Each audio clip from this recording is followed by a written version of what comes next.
মুন্সিগঞ্জের বাউল বাড়িতে নৈসর্গিক এক রাত, তবে নিস্তব্ধ নয় পদ্মহেম ধাম।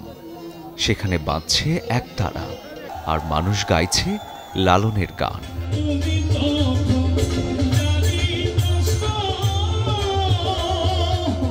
বাউল সম্রাটের তিরোধান দিবসের পর এই সাধু সঙ্গে যেন প্রাণ ফিরে পায় লালনের দর্শন, সাথে মানুষ হবার সাধনা।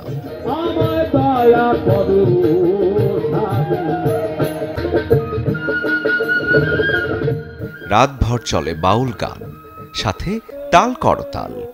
প্রতি বছর এই আয়োজনে আসে দেশের নানা প্রান্তের সাধক, শিল্পী আর লালন ভক্তরা।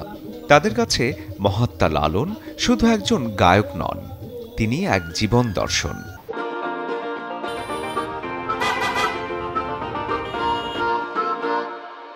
হৃদয় থেকে যান মানুষ যে কথাগুলো, সত্য বলার যে একটা পথ, তাই উনি বলেছেন, সেই কথাগুলো আমরা বলে থাকি।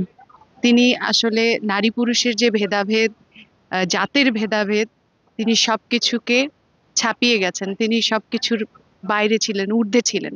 এই মানুষই সবার শ্রেষ্ঠ, মানুষের মাঝেই স্বর্গ নরক, মানুষের মাঝেই দোজখ বেহেশত, মানুষের মধ্যেই সবকিছু। আজকে শত শত মানুষ এসেছে এখানে, আমার খুব ভালো লাগছে। আমি সবাইকে বলবো একবার হলেও এখানে এসে ঘুরে যেতে।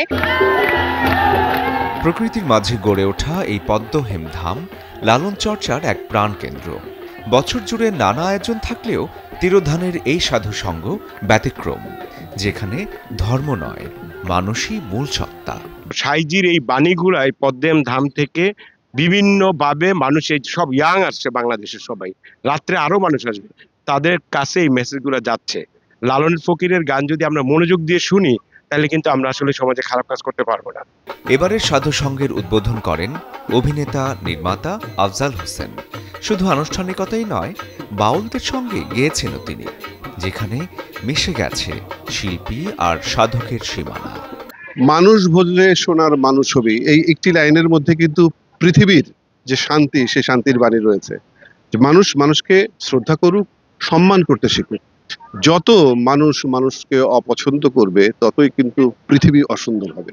তো সুতরাং সেই বাণী উনি 200 বছর আগে দিয়ে গেছেন, এবং পৃথিবীর যে কোনো শ্রেষ্ঠ মানবের যে প্রমাণটা মেলে হচ্ছে এই, যে বাণী তিনি এতকাল আগে দিয়ে গেছেন, তা কাল পেরিয়ে গেছে, কিন্তু মানুষরা বহন করে চলেছে।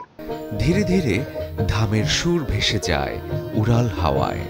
আয়োজন শেষে কেউ ফিরে যায় শহরে, কেউ থেকে যায় আরো এক রাত লালনের সেই চিরন্তন আহ্বানে।